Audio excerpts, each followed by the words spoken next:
अन्यथा भावाची मालमत्ता जमीन लाडक्या बहिणींना मिळणार। कायदा काय सांगतो? जर तुम्हाला रिअल इस्टेट मधील व्यवहाराबद्दल संपूर्ण माहिती हवी असेल तर आमच्या चॅनलला सबस्क्राईब करा आणि नवनवीन व्हिडिओ अपडेट्स मिळवा। सबस्क्राईब करा आणि तुमच्या रिअल इस्टेट नॉलेज मध्ये भर घाला।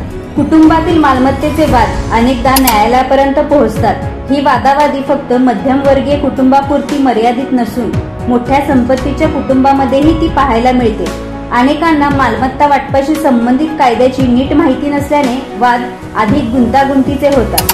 कुटुंबातील मालमत्तेचे वाद अनेकदा न्यायालयापर्यंत पोहोचतात। ही वादावादी फक्त मध्यमवर्गीय कुटुंबापुरती मर्यादित नसून मोठ्या संपत्तीच्या कुटुंबामध्येही ती पाहायला मिळते। अनेकांना मालमत्ता वाटपाशी संबंधित कायद्याची नीट माहिती नसल्याने वाद अधिक गुंतागुंतीचे होतात। विशेषतः विवाहित बहीण भावाच्या मालमत्तेवर दावा करू शकते का, हा प्रश्न अनेकांना सतावत असतो।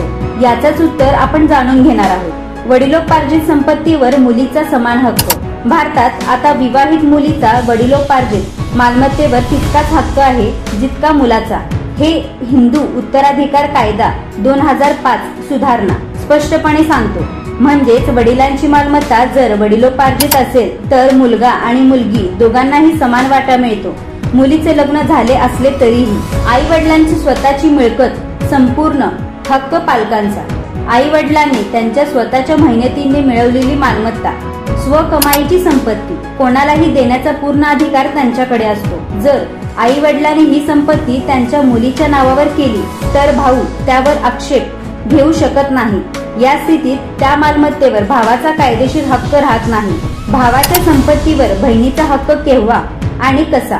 सर्वसाधारणपणे भावाच्या संपत्तीवर बहिणीचा हक्क नसतो, पण काही विशिष्ट परिस्थितीमध्ये विवाहित बहीण भावाच्या मालमत्तेवर दावा करू शकते। हिंदू उत्तराधिकार कायद्यानुसार जर भावाचा मृत्यूपत्र विल न करता झाला असेल आणि त्याचे पत्नी मुलगा वा मुलगी म्हणजे वर्ग 1 वारसदार अस्तित्वात नसतील तर त्याच्या मालमत्तेवर त्याची बहीण हक्क सांगू शकते।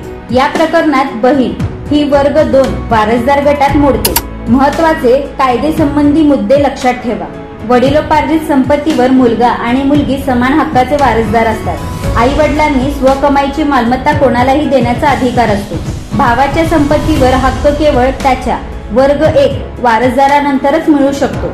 वर्ग 2 वारसामध्ये बहीण भाऊ काका अशा नातेवाईकांचा समावेश होतो। मृत्यूपत्र नसल्यास अशा दाव्यांना कायदेशीर वजन मिळते।